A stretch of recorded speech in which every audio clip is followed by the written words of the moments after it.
These are my top 3 requirements if you wanted to date me. Number 1, you must be okay with me making more money than you, because it's probably going to happen. Number 2, you can't ever want children because I am never going to have any, so it will not work. 3, you have to be okay with me being with you 24/7 because I have severe codependency issues. What an incredible deal, brothers.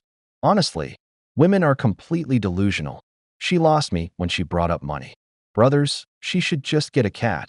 Just like the women you'll see in this video should, based on their dating standards. Don't forget to subscribe and leave your comment. Let's get into the intro.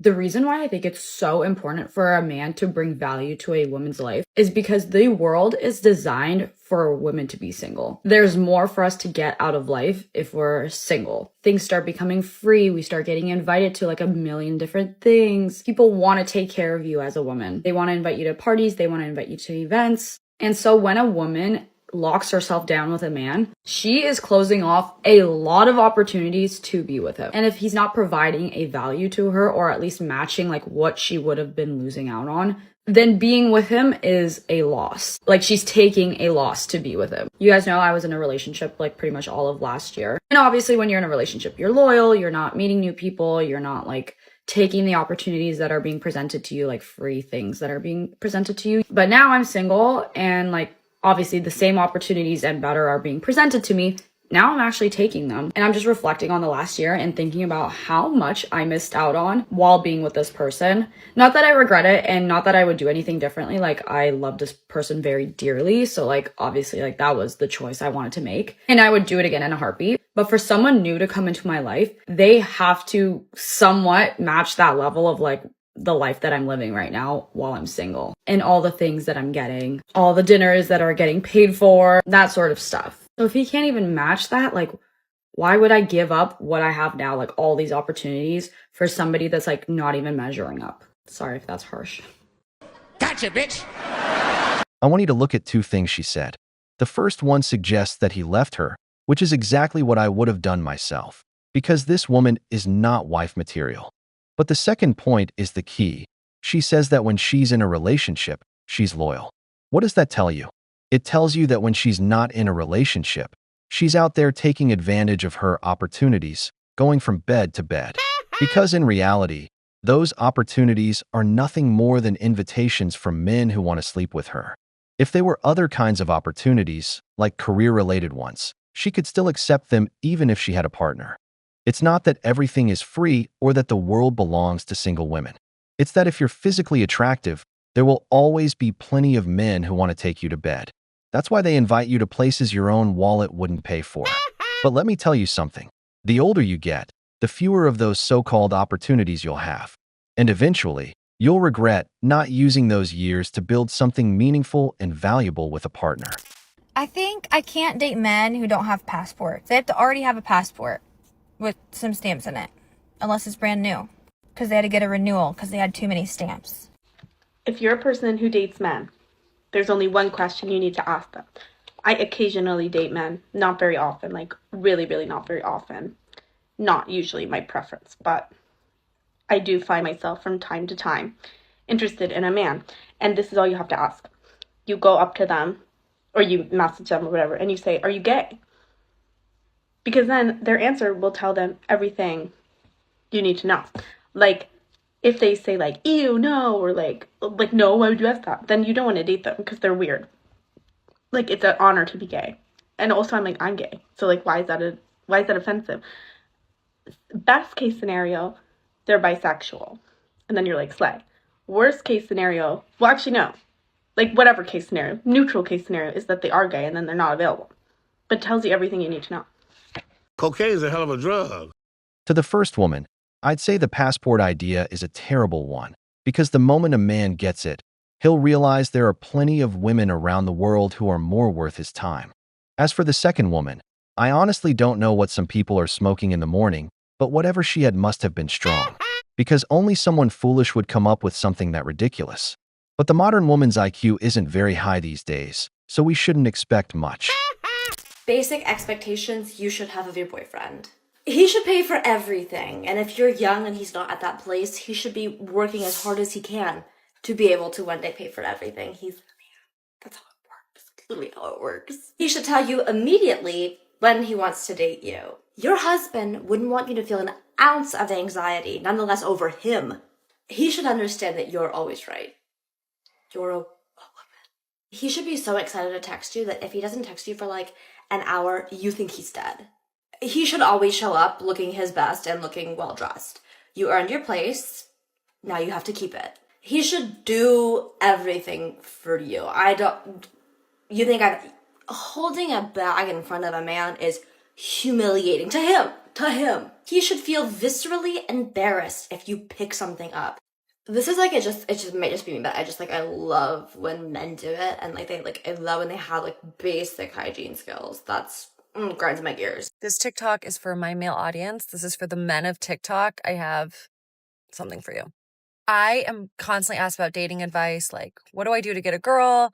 What should I do on the first date? So I have some of the best dating advice. It's guaranteed 10 out of 10. Everyone that I've given this advice to, they use it, they love it, they're in happy, committed relationships. Once you've tried this, leave a comment below and let me know how it works. So my number one piece of dating advice for women, how to get a woman, how to keep a woman, whatever. If you own and wear an Apple Watch, take it off. Okay, just take it off. And after you've completed step 1, then go throw it away. Throw it away and forget about it. There's nothing more unattractive than a man that wears an Apple Watch. If I'm on a date and a man is wearing an Apple Watch, there will definitely never be a second date. Take this advice as you will. These are 2 women the world probably hands things to for free as well. They're getting more foolish by the day, or maybe they're just living in some parallel reality. These women only want men with money who will spoil them in every way, and in return they offer just one thing. You know what that is. You never hear them say, I want a man from a good family, with manners, with Christian values or strong traditional principles. Nothing about his character or his values. All they talk about is money. Because of things like this, you see more and more men focusing solely on making money. And once they have it, they end up humiliating these women. And they don't even care, as long as the money keeps being spent on them. Brothers, just let them turn 30. The wall is waiting, and the wall doesn't forgive. Why my standards in men are so high. When I'm dating, when I'm talking to a man, in my male friends, all of it is so high because I was raised by a man that quite literally would drive 2 hours, 3 hours, 4 hours at midnight with a busy day tomorrow to pick me up if I needed it. Every time I come home and my gas is low, not full to the brim, my dad's filling it up. A man in my life forever doing all of these things. He called me the prettiest girl in the world. I grew up thinking I was the prettiest girl in the world, along with my sister and my mom and my female dog. But I grew up with that standard. I grew up with, if I came home with bags, before I could even look to pick it up and bring it upstairs to my room, it would already be in my room because he would do that for me. There is this expectation a lot of us have lost, and that our boundaries aren't there for men to not open the doors, for men to not need to take your stuff, care even roll your bag when you're in the airport. There is so pay for your dinner. Now they want to split it. I understand that women need to come in with doing things on their end as well, because you're only going to get what you're giving in some way, shape, or form. But if I'm giving you respect, children, love, care, emotional support, physical support, then I should be treated chivalrous. The men in my life that are just friends, quite literally, would do anything. Crying or having a tough day, they will ask. They will pay for a meal. They will not let me carry my bag upstairs. They will still do it, not thinking that they're getting anything sexually from me. That's the type of men I surround myself with. Stop it. Get some help. The men in her life who are just friends, in other words, the guys she keeps in the friend zone, are crazy about getting her into bed. They buy her things and do everything for her just to stay close, waiting for an opportunity, yet she calls them friends. Brothers, Don't be any woman's simp. These are the kinds of women who mess with other women's minds, making them believe they can demand the same things or live that same lifestyle. This woman is attractive. The world of women who are a 7 and above is very different from that of the average woman. She will always have men willing to cater to her whims just to sleep with her. But in the end, once they do, they leave. Why do you think she's single when she claims there are so many wonderful men around her? Because no wallet can keep up with this woman's appetite. And the average woman who follows this advice will end up high and dry, because someone who isn't as attractive can't demand that much. Women.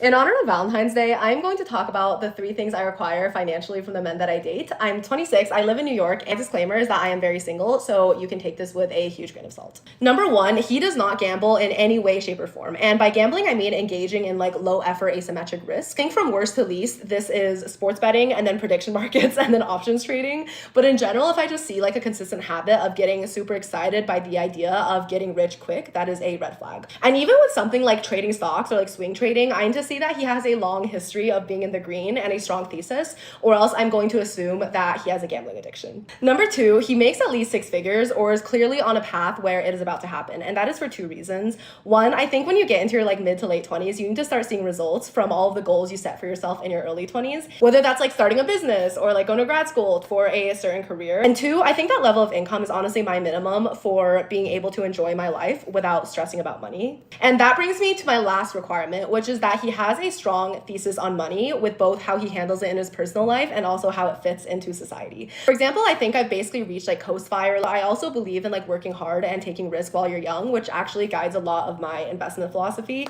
But he doesn't need to agree with that. I think he just needs to have like a very intentional approach to spending and saving and risk tolerance, and is able to explain it in the context of like what's happening in the broader economy. But yeah, I love talking with my girlfriends about this stuff because I think we have such different priorities on like how money fits into dating, but that is for another video. Oh, hell no! I don't know why this needs to be said, but it does. A lot of the times, the women that men really want, they're not with, okay? A lot of men are simply just with the women that they can get, okay? The women that will allow whatever that they have going on. I'm not saying it's always bad, right? Not everything that a man has going on is bad. But whoever needs to hear this, just know, a lot of times men are not actually with the women that they want, okay? Because to be with the woman that they want, it requires them to be a man that they don't know how to be, okay? That they have not figured out the code yet. So they have to stay with the women on their level. It's not a diss, it's just truth. Okay, bye. Here we have 2 delusional women who think they're a perfect 10. Women like this are looking for the apocalyptic 666. A man who's 6 feet tall, makes 6 figures, and has a 6-pack, the so-called 666 of the beast. But first of all, their looks don't measure up. Second, the reality is that there aren't that many wealthy men for so many broke women. Keep waiting at the finish line for a winner, while the smart woman, in her youth, bets on a man's potential so she can enjoy the rewards once he's established. Brothers, the wall keeps collecting its victims. How to keep your relationship fun as well as the dating process, okay? You need to ask for offerings. You need to have fun. All right, so we're gonna role play here. And you're not role playing, you're consistently showing up this way, all right? You're a goddess, you're a queen, all right? You're a monarch. You're sitting on your big, big throne, big girl throne. And then it's your court, okay? And then these men are coming up to you, including your husband, including your boyfriend. Your boyfriend is a scam, but whatever. Title's a scam. And they're saying, I want to take you out. I want your attention. I want whatever it is that they want. All right. What do you have to offer? Show me your offerings. Men should always come to you with offerings. You're a goddess. You are the temple. You are the experience. You are the altar, and you are the goddess. If they say, I am the gift, I am the prize, you got yourself a little gay princess, and you need to tell your gay princess that there are plenty of other men that will treat him like the queen and the princess that he is. Moving on, you're always saying, what do you have to offer? Okay, I want to go on a trip with you. You want to go on a trip with me. That's not a good offer. Okay? I want to do this for you. Okay, you want to do it. Let me see what it is. It's not just gifts, it's also acts of service. How are they showing up in your life and how are they relieving you from stress, from responsibilities? Okay, they are in servitude to you out of respect, not because they're less than you, because they respect you and they're showing up to you and with you, and they're saying, I want to give to you because I know that when I give, I receive from you. Okay, it's a dance. And then you have fun. All right, let me see. Let me see. I don't know. Like flowers on a date. Always supplementary gifts along with experiences. If they're not offering you a gift on top of the experience, flowers are not an isolated event. And you just have fun. I don't know if that's good enough. That's really small. They love it. They also have fun, okay? I'll be posting more, so like, comment, and share, and follow, because I love to have fun. I also coach if you're interested. Link in bio. Fuck up, you crazy bitch whore! Brothers, what church did this servant of God come from? The one going around collecting offerings. This is pure delusion. The worst part is that women actually buy into this message. She's 35 years old and doesn't have a husband because no man is going to do the foolish thing she claims to want. You'd have to be a serious simp to pay a woman before even going out with her. The only women who get paid before you meet them, you already know what they do for a living. This goes back to what I said earlier. Women let themselves be influenced by women like this, women with no husband, selling empty promises, single and childless, and they'll end up the same way. Because if that formula isn't working for you, why would it work for me? Or am I wrong? Women. Let's talk bad dates. What was your worst date? Let me tell you mine. Actually, I have a few. It could have been the one where the guy took my salad that I had eaten out of, home to his child. Who does that? It may have been the one where the guy passed out and 911 had to be called. It may have been the one where the guy talked about shooting birds.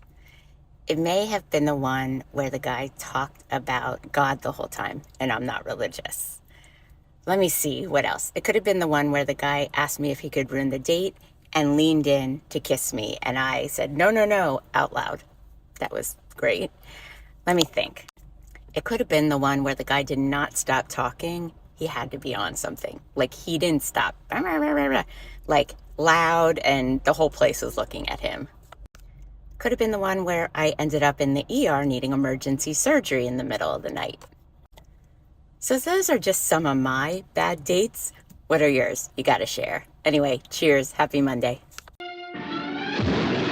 What kind of men is this woman dating? Honestly, either they have no market at all, or they're going out with the worst of the worst. I've always believed that a man who takes good care of himself as he gets older finds plenty of opportunities, even with younger women. I say that from personal experience.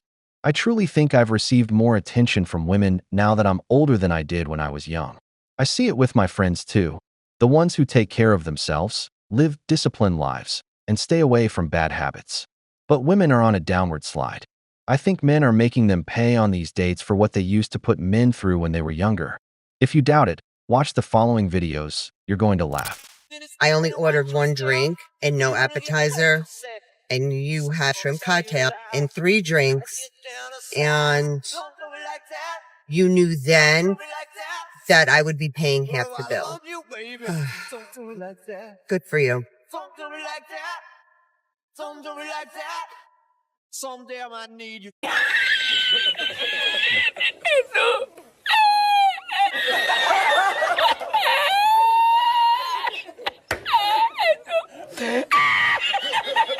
What's it like dating in your 50s?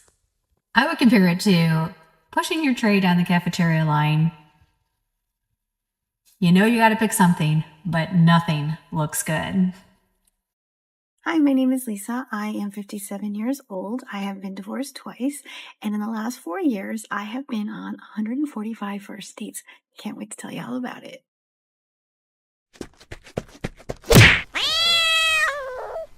I'm telling you, I think it's revenge on the part of men. Honestly, it's not like a 50-year-old woman is really looking for something truly worthwhile either. In that market, there are a lot of divorced women, many of them not taking care of themselves at all. Others are carrying hundreds of issues on their shoulders.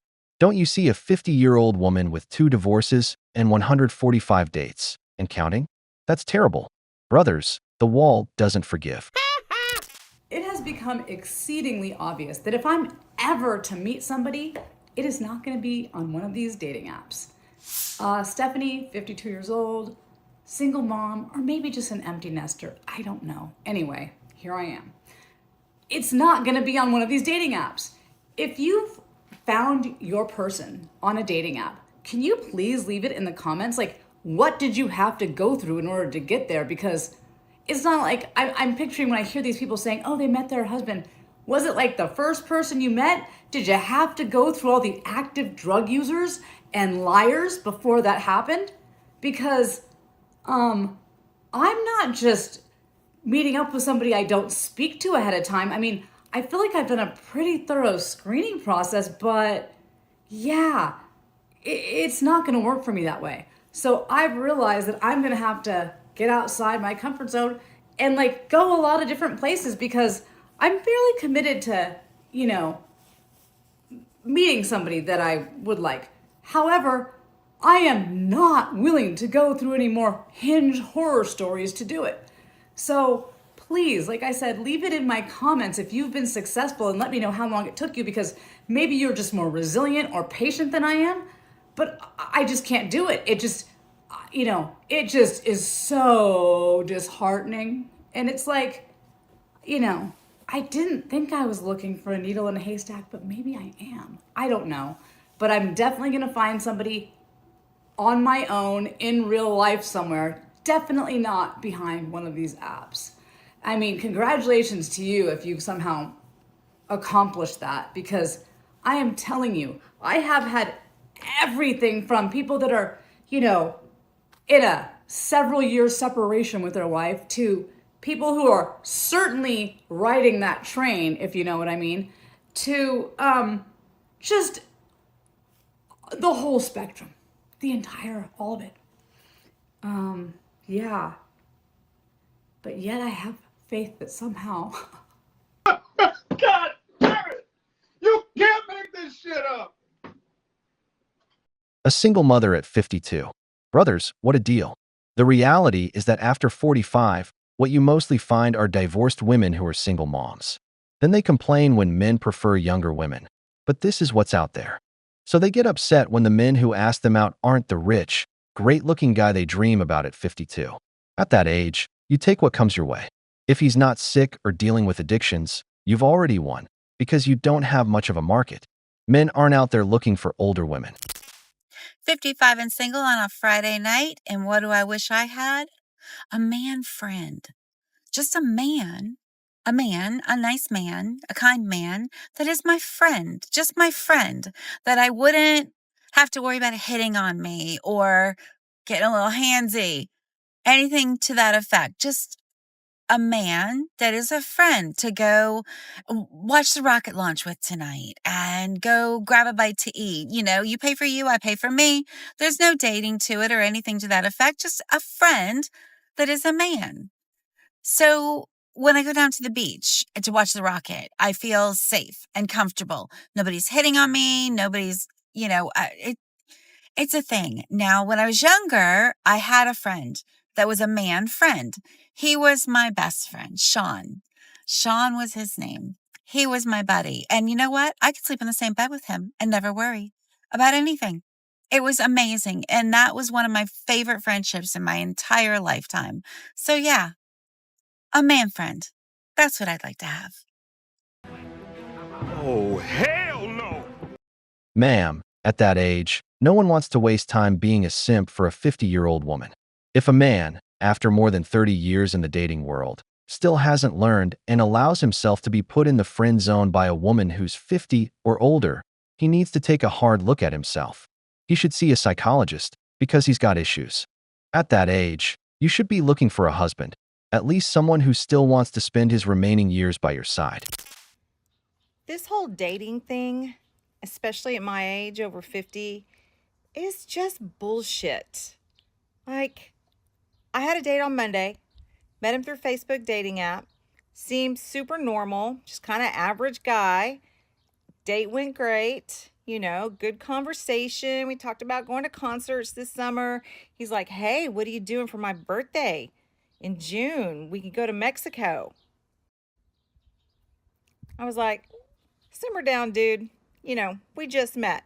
But it went well. And so I was like, okay, pleasantly surprised. This may not be such a bad thing.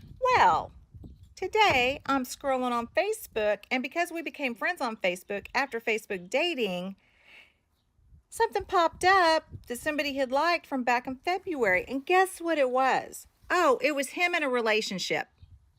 Yep, him in a relationship. So, screenshot, send it to him. What the hell, dude? We just went out on Monday. Are you in a relationship? Well, I got blocked. Of course I did. But guess what? I still have her name. So, yep, sent her a little message, sent her the screenshot, and I'm like, oh, do you happen to be in a relationship with this person? Because we went out on a date on Monday, and we met on Facebook dating. And as a woman, I would want someone to tell me. I hope she tears him up. I hope she puts him in his place. I hope he really is single again now. What a jerk. So sick of this kind of bullshit. Like, is anybody honest anymore? Does anybody just want to be in like a normal, regular relationship? It's a good thing I have a cat. At least she has a cat that used to be a man who had an opening for the role of lover. But jokes aside, she has no market, brothers.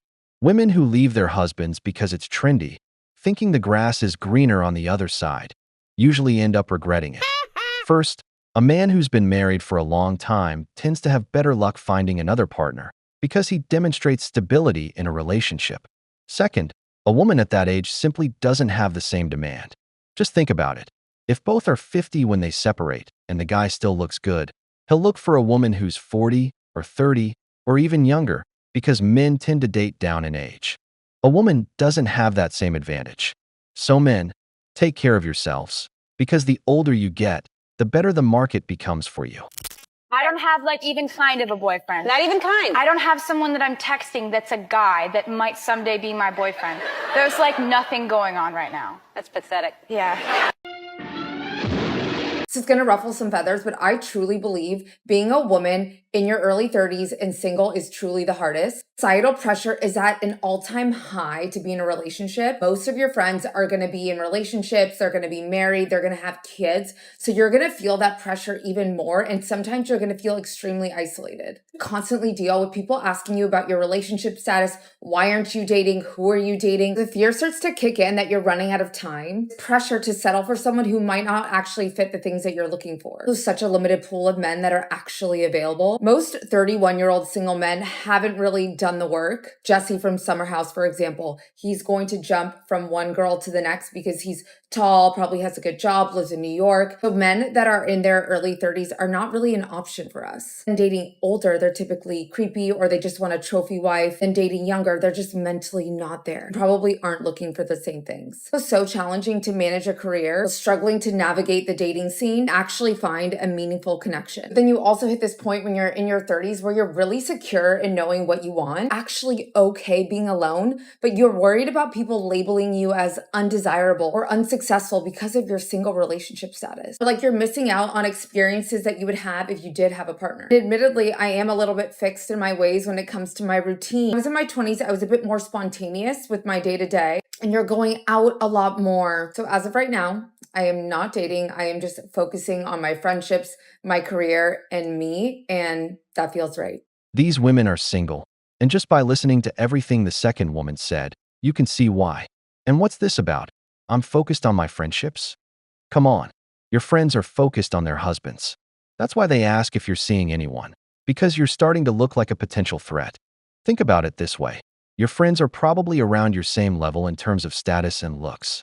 You share similar interests and, most likely, the same taste in men. When one of them finds a man with those qualities, she's obviously not going to want a single woman like you getting too close to her husband. That's why the conversations always circle back to whether you're dating someone. On top of that, at your age, you should consider dating older men. Men your age, with the qualities you're looking for, can date 25-year-old women. Time doesn't stop. The biological clock waits for no one. Let's continue.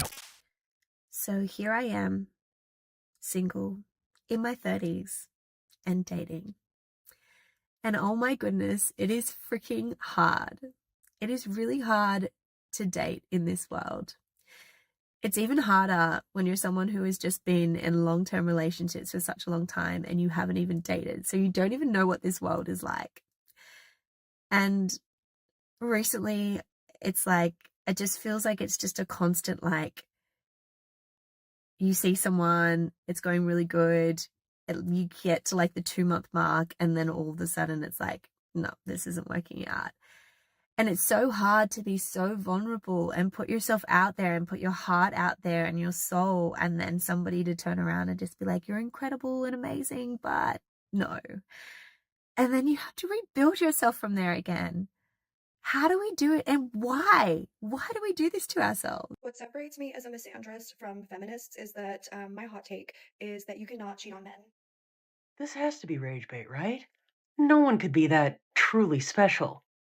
It's not possible. Like, that doesn't exist. Cheating on men does not exist. A person is probably wondering, how exactly does someone come to that conclusion? Men cheat women out of joy and opportunity every single day of their lives, like it's their job. They are conditioned from birth, and they have been conditioned for generations, like centuries and centuries, millennia. So there's no such thing as cheating on men. What's really terrifying is that I believe they actually believe what they're saying. And what's even scarier is there are some that actually agree with these statements. Say you're in a hetero relationship with a male, you can do whatever you want. It's not called cheating. It's not called cheating. You are barely even leveling the playing field. You are just fine. And some women actually have the audacity to wonder where the phrase originated, 100 women versus accountability. I want you to feel zero guilt because men aren't even capable of feeling guilt for like a shred of the shit that they do to us. After making statements like that, now who would ever dare question their credibility? So yeah, hot take it or leave it. Don't care. It's the truth. The truth? Oh dear. What wonderful and dangerous times some individuals live in when they actually consider their own uninformed opinions to be the same as the truth.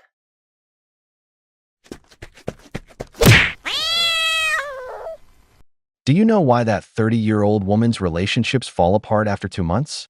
Because the man feels the pressure that she wants to make it official right away. Sure, I'm one of those who believes a man knows from the beginning whether a woman could be his wife.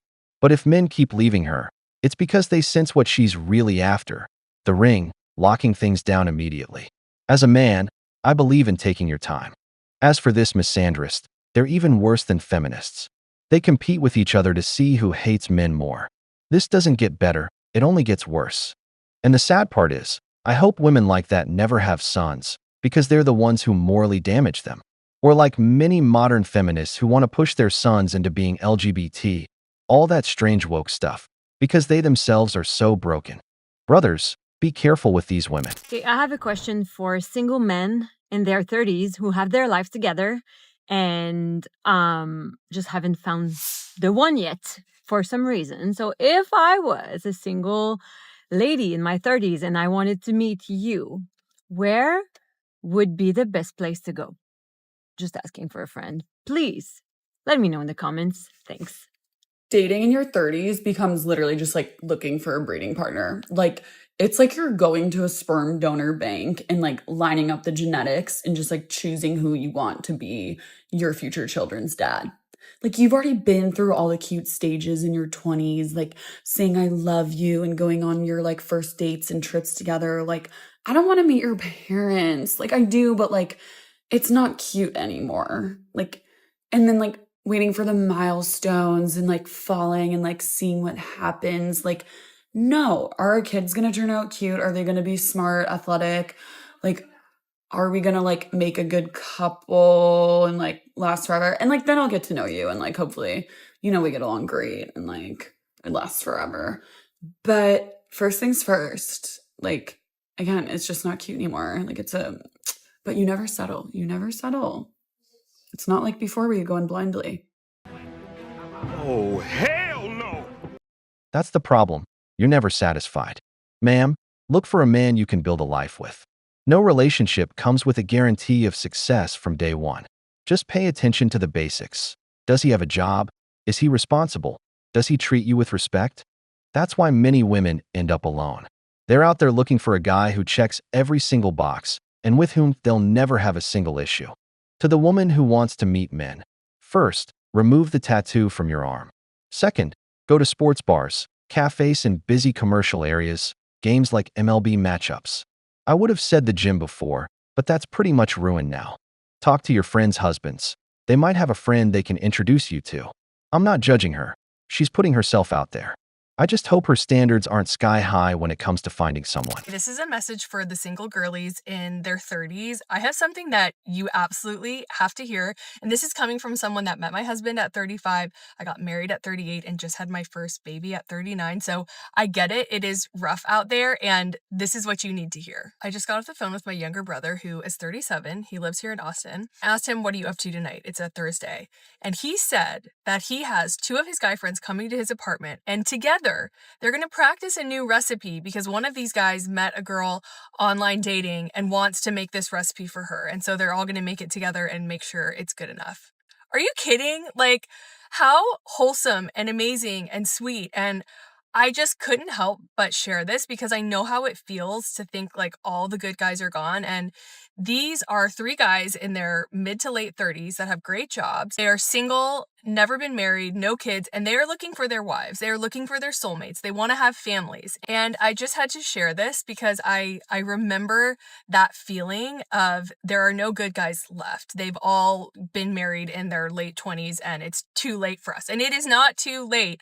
So if you are seeing this, don't give up hope. I know for sure there are three amazing, attractive, successful men in Austin that are looking for single gals in their 30s. So don't give up.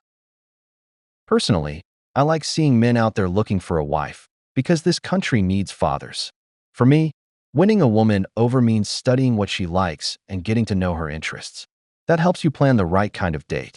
When I used to text, it was always with the intention of gathering information, what topics she's into, what kind of dates she enjoys, what open-ended questions I can ask her. Sure, I think like a salesman.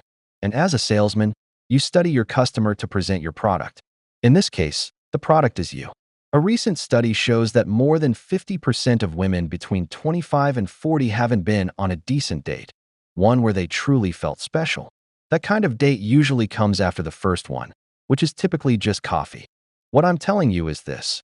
If you're a well-groomed man and you know how to present yourself, trust me, you can attract not just a 30-year-old woman, but even a 25-year-old woman with no kids. Last night before I went to bed, I was scrolling on TikTok and I saw a woman saying, you know, I don't need a partner, but can we just talk about how much harder life is when you don't have a partner and you're doing it alone? As somebody who was unwillingly single for 8 years in my 20s, I didn't meet my now fiance until I was 30. I just want to say, like, that's true. I remember one of my best friends when she first met her now fiance. She and I had a conversation. She met him about a year and a half before I ended up meeting my partner. And we were talking and she was like, it's a privilege. Like, we don't really talk about this, but like, it is a privilege to meet your partner. Like, it is a privilege to have a romantic partner who is a life partner, who is somebody who helps you with the bills, like helps you figure out, you know, what to get grandma for Christmas, who helps you like when you are going through scary medical stuff, who helps you decide like what treatment to get your dog, like helps you figure out like what classes you should register for if you're in graduate school. I don't know. There's just so many things that come up in life, and having someone to do those things with and having someone to share those burdens with you is like immeasurably helpful and a privilege that people who are not partnered do not have. And most people who are not partnered want that. And I think that's totally valid. And that said, I will say part of the reason why I was single for 8 years is because I wasn't willing to settle for a partner who was just some guy. Like, I wasn't willing to settle for someone who I didn't love, who didn't love me, who didn't treat me with respect and awe, and who I wasn't totally in awe of all of the time and didn't like my fiance and I worship each other. Like, we love each other so much, and we both say to each other all the time, like, you're so perfect. Like, I love this life that we have together. And I wasn't interested in anything less than that. And that meant that I was single for a long time, and it was hard. And it was worth it, but it didn't make it any easier in the moment. It just meant that I had to have a lot of faith in what I was holding out for. And so if you're someone who's single and is really feeling the burden of that right now, or just in general, I just want to validate for you that that's real. And there are people who are coupled who see you and see that and know that. And it can be really hard and scary and frustrating when, especially as you get into your upper 20s and your 30s, et cetera, to see other people not having that burden anymore and feel like they've forgotten, they don't understand. But there are people who see you, and I think that it's worth the wait to find someone who really is a true partner and not just some guy. Hope this helps. This is a woman in love who truly appreciates the man in her life. Honestly, I have no issue with that. Now, while I was listening to her, I was laughing because something similar happened to my partner. She was attending a Pilates class with a group of women. It was all women. She and a friend went for about 2 weeks, and then they stopped going. I asked her why, and she told me that whenever there was time to talk during the class, the conversations always revolved around men. She said there were a lot of empowered women claiming they don't need men, that they can thrive without one, that men bring nothing to the table. It was always that same negativity toward men. My woman and her friend left because she says she does need her husband. She doesn't want to sit there listening to that negativity or bringing any of it into her home. That's why, my friend, these women spend all day talking about you. That whole independent narrative is often just a story. They've hit the wall, and the wall doesn't forgive. I do apologize. My phone had died. Sorry about that. All right, and the state was making their opening at this time and tell the court what the state wants, what the state understands agreements and disagreements to be, including the father's further request for further DNA testing. So I'll let the state proceed with that opening at this time. Thank you. Thank you, Your Honor. So basically, Your Honor, Mr. Eldridge wants another test. The state and Ms. Boykin Hudson disagree as to that. The state will want to introduce into evidence affidavit of non-collection for the last 3 attempts, although there have been at least 5 attempts. The affidavit only includes the last 3. I believe Mr. Eldridge's reason for not attending the last 2 is having related to him moving to Oklahoma. And then besides that, Your Honor, so the state wants to get him established as the father today, along with child support and medical support going. Basically, the state has calculated several figures for child support because there's also a dispute of how many other children outside of the child in this case, that he takes care of and should receive credit for. Basically, state understands Ms. Boykin Hudson that if he does live in Oklahoma right now, that he should only there should only be 2 children that he's paying support for, and that if he's living in Texas, there will be 4 children, 2 of whom he pays support just like before, and then 2 of them who live with him. Let's see. And Your Honor, I've calculated child support based off of those different scenarios, and I figure, Your Okay, I'm Honor. sorry. I'm sorry. I'm sorry. Mhm. Not based on who's living where are the four children his biological children or adopted children, or what are we talking about? Because I'm not getting why we're looking at two separate sets of children as in a total of four. So But Your Honor, state understands that all four of them are his biological children, but that two of them live with him, and then two of them he pays support for. I believe there's a dispute on um, if he lives in Texas. I believe Miss Hudson believes that those two would be living with him. And if he lives in Oklahoma, though.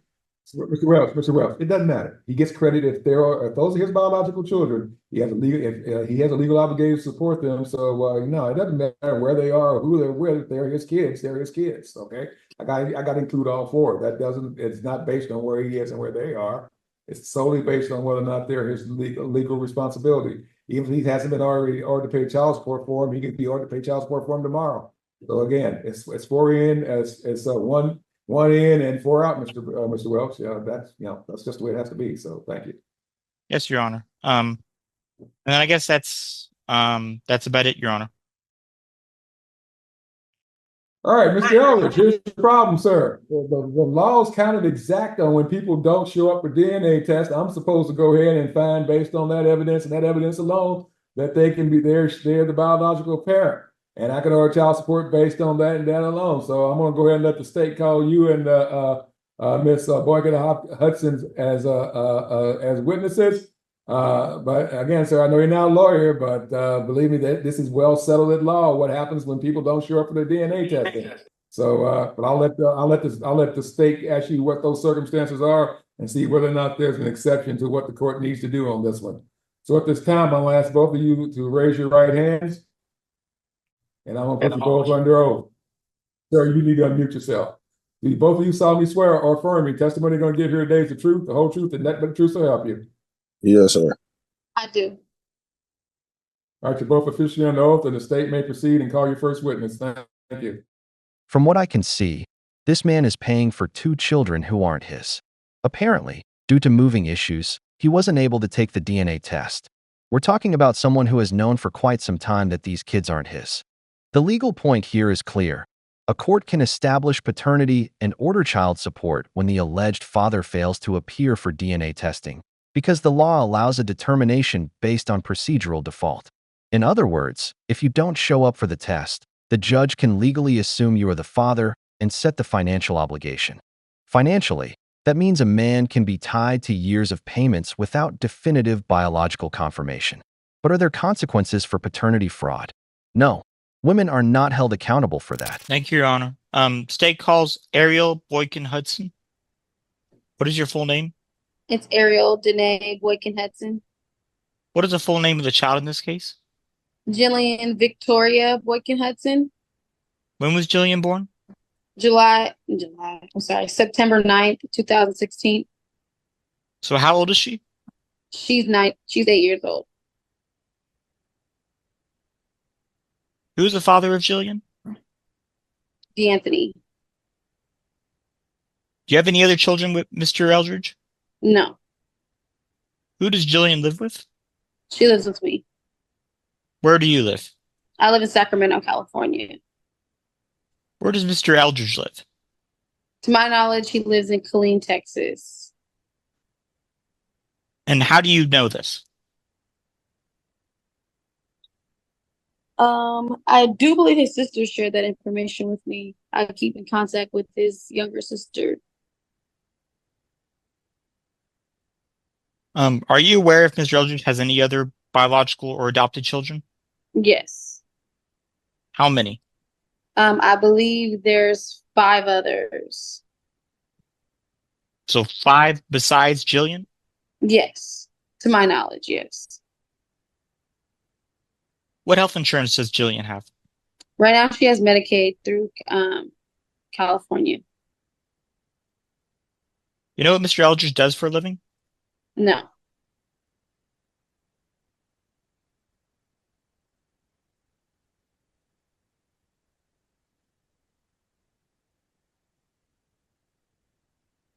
And Your Honor, I thought there was 4, so that would change it. I guess, Your Honor, that'd be something you would have to find how many he does have. All right, let's confirm with the father and see how many he claims he has, okay?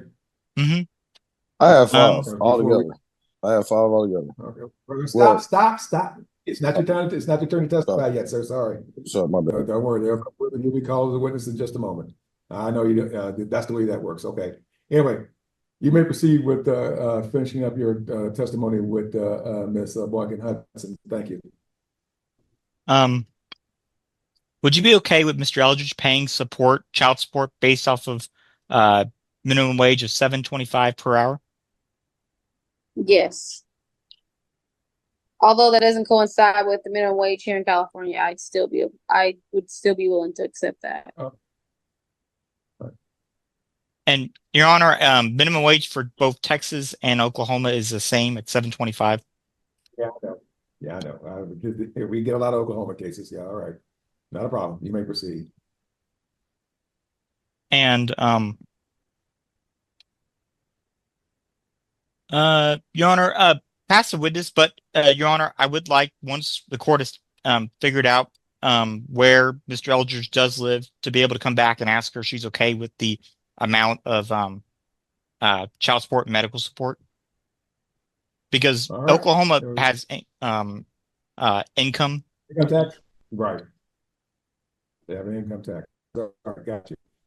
All right, ma'am, we'll be back in just a moment. We're going to get some testimony from Mr. Eldridge at this time, and you may go ahead and call your next witness, Mr. Welch. Thank you, Your Honor. State calls DeAnthony Eldridge. What is your full name? DeAnthony Eldridge? Or DeAnthony Javante Eldridge, excuse me. Are you asking for another DNA test? Yes. Was there a DNA test scheduled for February 2024? Yes, it was. Did you appear for it? No, I did not. Was there a DNA test scheduled for March 2024? Yes, it was. Did you appear for that one? No, no, I did not. State would like to introduce into what has been marked as State's Exhibit 1, Your Honor.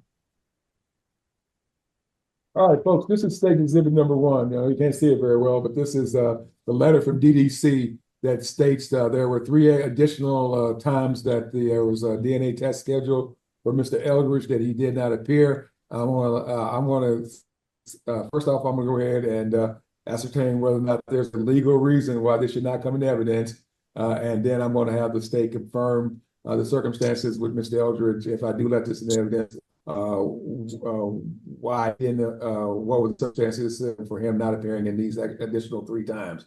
So at this time, Miss Boykin Hudson, is there any legal reason States 1 should not come into evidence? We're talking about a man who failed to appear for 2 DNA tests. My mother always used to say, a woman knows who the father of her child is, but a man doesn't. That's why DNA testing should be mandatory. Here's a key point.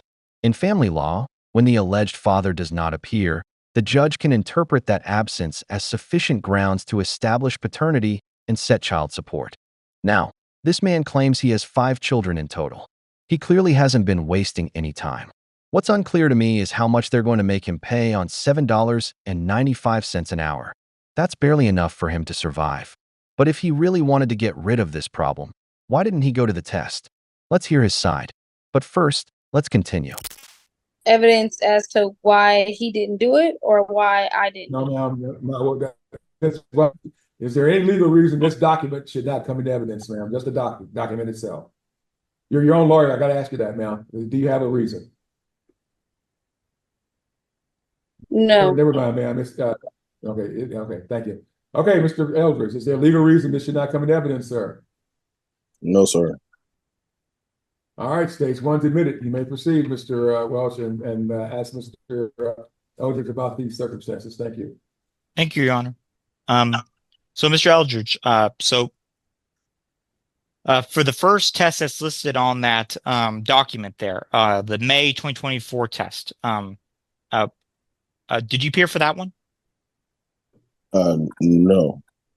Why didn't you appear for that one, sir? Reason why I didn't appear for that one, I was already going through a whole bunch of stuff dealing with this issue, with the woman I was currently with.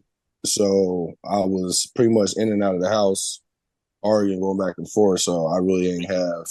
It was a lot of stuff going on. Pretty much them times, there was a lot of stuff going on. That is like pretty much the truth on that. It just came out of nowhere. Just like 8 years, didn't even know. Now this out of nowhere. So it kind of lost attention in our home. And yeah, that just pretty much that was the reason why at the end of the day. So what about the July 15th test, 2024? Once again, same thing. As soon as we got done with the last court hearing, that's when I came down to Oklahoma. And I had asked if I can get it rescheduled and also to see if I could possibly get it moved down here in the matter of everything like that to help my mom out. And the last court hearing was on July 12th, 2024? No, July 11th. Oh, yeah, July, yeah, yes, July 11th, 20. All right. Uh, did you contact the Officer General on July 12th requesting the July 22nd, 2024 Yes. test? Yes, I did. Did you appear for that test? No. So I was here in Oklahoma, like I said, taking care of my mom. And at this time, my phone was cut off because I wasn't working. I'm down here taking care of her. So I wasn't able to check my emails, nothing like that. Did you tell us that, did you like send a letter or something telling us that, you couldn't, you were in Oklahoma and couldn't attend that last test that you had scheduled? No, I didn't get a chance to. That's what I just said. I didn't get a chance to write them because I didn't have a phone to email them or write a letter. And it was processed because my mom was back and forth in the hospital. So I was in the hospital dealing with that. So that's why I was hopefully when I came here today, I can see if I can possibly get a test moved down here to Oklahoma. So moving on from that, besides Jillian, how many other children do you have? I have 5 altogether. How many making Jillian would be, if she is mom, makes 5, but 4 outside of Jillian. So for those 4, how many of those are your biological or adopted children? All of them biological.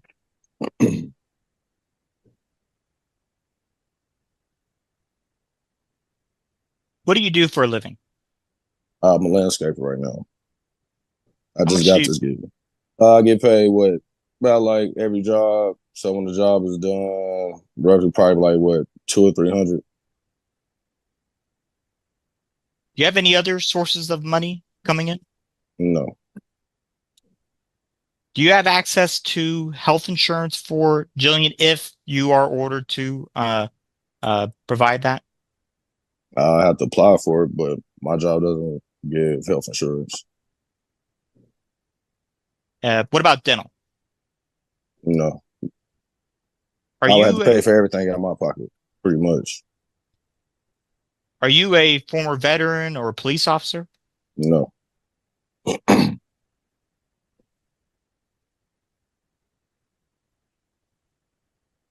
Pass the witness, Your Honor.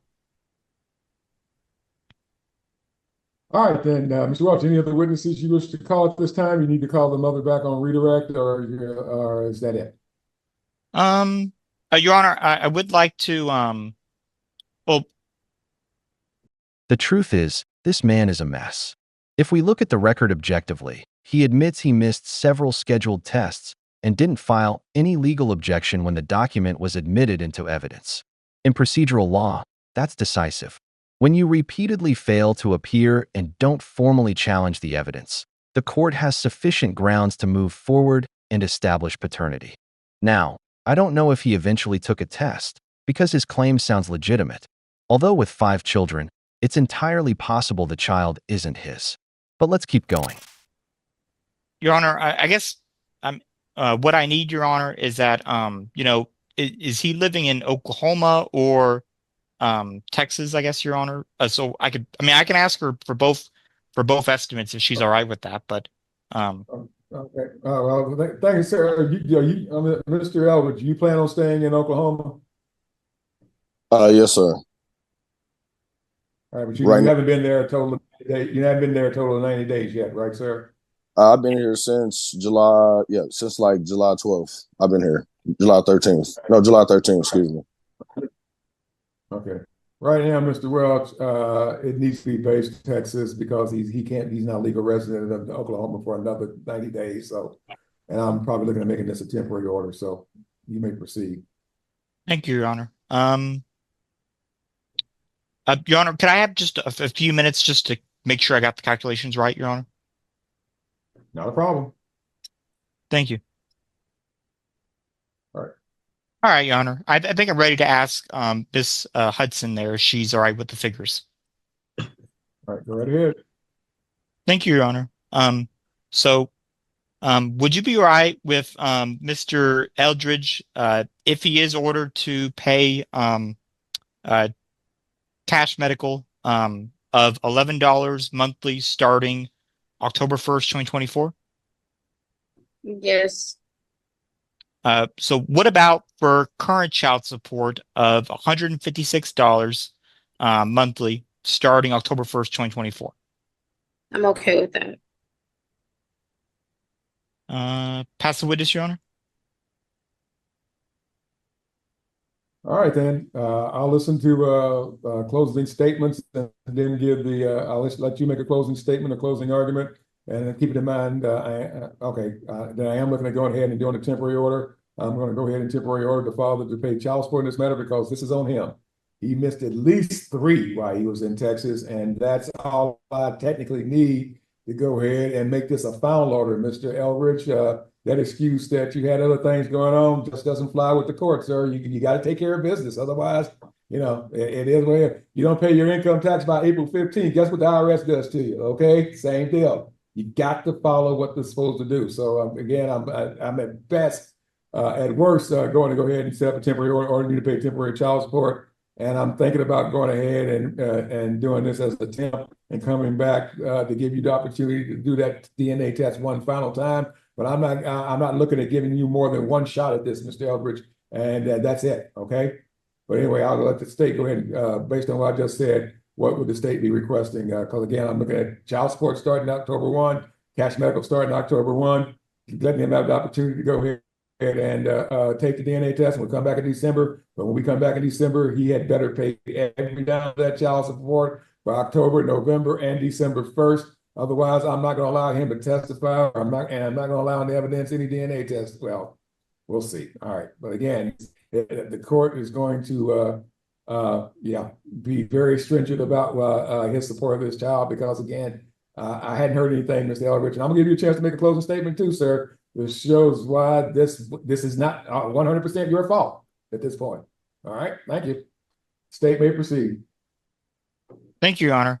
So the state understands that essentially the main issue is that Mr. Eldridge would like to have another DNA test to prove that he is not the father. Ms. Boykin Hudson and the state would like to go forward and establish child support and medical support and that he's the father. Ms. Boykin Hudson and the state agree on child support of $156 monthly starting October 1st, 2024. We agree on $11 monthly starting October 1st, 2024 for cash medical. And this is all based off of minimum wage, which Ms. Boykin Hudson has agreed to. And I believe that's it, Your Honor. And then I guess at the end we can discuss court costs. Or I guess this is temporary order, so never mind then. All right, then. All right, Ms. Boykin Hudson, I'm going to start child support here today no matter what. So based on that, ma'am, what are you asking the court to do here? I think this is the lowest child support amount I've ever seen. $156 a month plus $11 in cash medical support. That's extremely low, calculated at minimum wage and accepted by both parties. It's a temporary order, but the judge made it clear the obligation begins on October 1st, and compliance is a condition for any future consideration, including a possible DNA test. This guy is a disaster. That's the problem when you show up without a lawyer. You have no structured defense. He looks completely lost. The woman doesn't even have to defend herself. Everything is in her favor. Not asking. I don't have any requests, sir. Yeah, because you already took the DNA test. You already took the child in for the DNA test. Is that correct, ma'am? Yes, I did on July Okay, 31st. so we don't have any. Okay, all right, good enough then. All right then, Mr. Eldridge, here's what we're gonna do, sir. I'm gonna go ahead and set up this as a temporary order. I'm gonna go ahead and order child support as requested by the state of the mom to start the first day of October. The court is taking stage one into evidence. This is prima facie. It shows that you've missed more than 3 occasions to get DNA test done prior, and under Texas law, that's prima facie that the reason that the test wasn't taken is because you knew what the results were going to be, and that you would be ordered to pay child support. So based on that, I'm going to go ahead and grant you I'm going to go ahead and order the child support to start the first day of October and cash medical as requested. However, I am going to go ahead and allow the state to make a referral to Oklahoma to get your DNA test done at that facility there. If you missed that at those appointments, sir, it's over. All right. I do hundreds of these a year, and I do dozens of these where people don't show up, and the court takes that under Texas law to be prima facie that hey, that's why.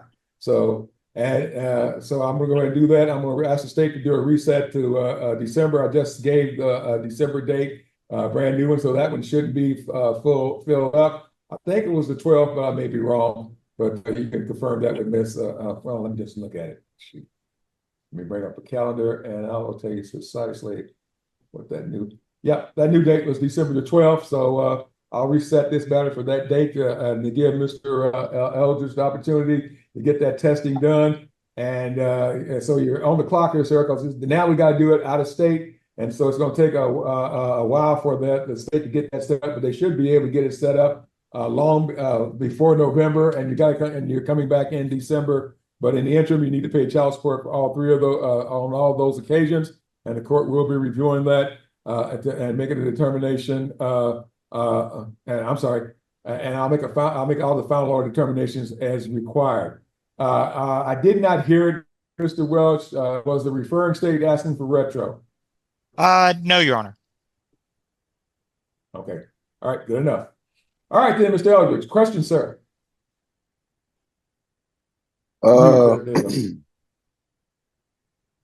just I just don't understand. Like, how could somebody come from 2016?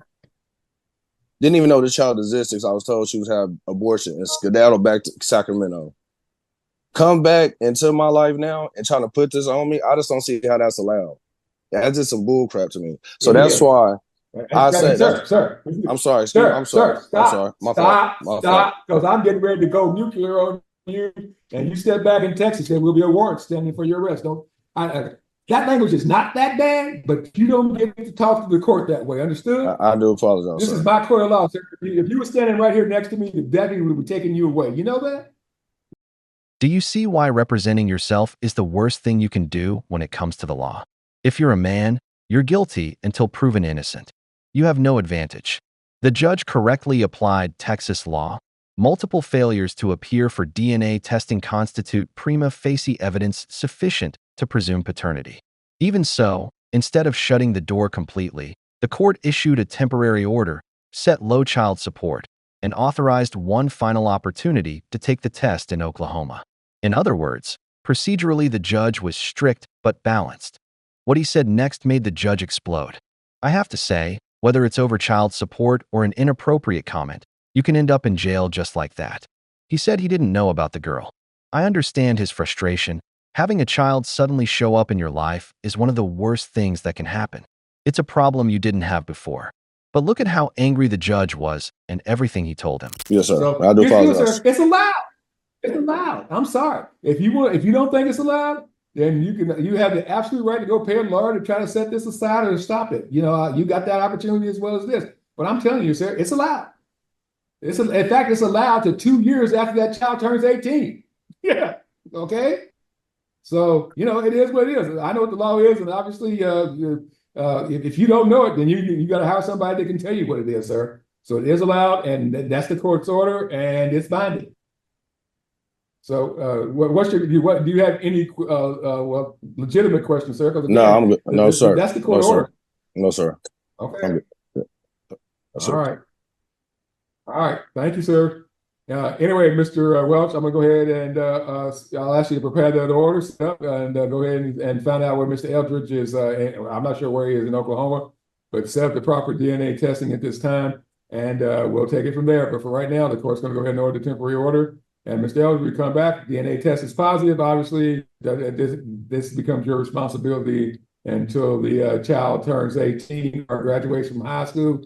And well, it is what it is. All right, Mr. Welch, anything else, sir? Your Honor, so who should pay for this last test? Go ahead and pay for it. I'm not going to wait for it. Yeah, he doesn't make a lot of money, so let's go ahead and get it taken care of. I'll reserve the right for court costs at the final hearing, and you just remind the court about this matter and the failure to see the other to do the other DNA test, and I'll more likely order that as part of court costs. Mr. Welch, thank you. All right, and one other thing. So he's required to pay. Is it just child support for each month, or child support and medical support for each month until we come back? Child support and medical support. Child support and medical support, sir. All right. I think that's it, Your Honor. Thank you. All right, Ms. Hudson, Ms. Boykin Hudson, anything else, ma'am? Any questions? No more questions, sir. Thank you. All right, then, and Ms. Boykin Hudson, I got the minimum wage presumption or child support is always based on either the job or the residence of the party. So that's why we don't use Cali. I can't order somebody to pay child support at $15 an hour. I think California went up to 16 recently or something. So Yes. yeah, you got to go with the state where they are. You know, Texas is cheap and Oklahoma is just along with us. So, yeah. All right, thank you, ma'am. Mr. Eldridge, questions, sir? Anything else? You're muted, sir. Do you have any other? I'm not sure if you're saying anything. No, sir. I'm good. No, sir. All right, then. I'll see everybody in December, and we'll hopefully get this one finalized and put it all to rest with a DNA test. All right. Thank you. We're off the record. Thank you, Your Honor. And Mr. Eldridge, I'm going to put you in a breakout room just to confirm where your new address is. And but Miss Hudson, you can leave. I gave it my new address already. I thought when you talked to me earlier. Oh, he's going to confirm that because now we got to deal with a third party to give you a DNA test. So we just want to make sure. Okay. Thank you. So just hang around and he'll get that set up. Thank you. All right. All right. I'll move you to a breakout room. All right. There you go, sir. I'll see you there. The woman is happy. She barely said a word. Everything went better than she expected. The man was close to going to jail. This is the system, my friend. The moment you complain about an injustice, you're the one who ends up behind bars. Now this man will have the opportunity to find out through DNA testing whether the child is his. If the result is positive, he'll have to pay everything ordered today. Let me be clear, not every man gets upset about paying for his own children. What they don't want is to pay for someone else's. Brothers, the state is never on your side. Always have a lawyer, because in family court, you're guilty until proven innocent. We've reached the end of the video, but before we go, the questions are for you. What do you think about this man's case? Do you believe DNA testing should be mandatory at birth? If you liked the video, give it a thumbs up, subscribe to the channel, and turn on notifications. Your support means a lot to us and motivates us to keep creating more content. Stay tuned for the next episode of The Wall.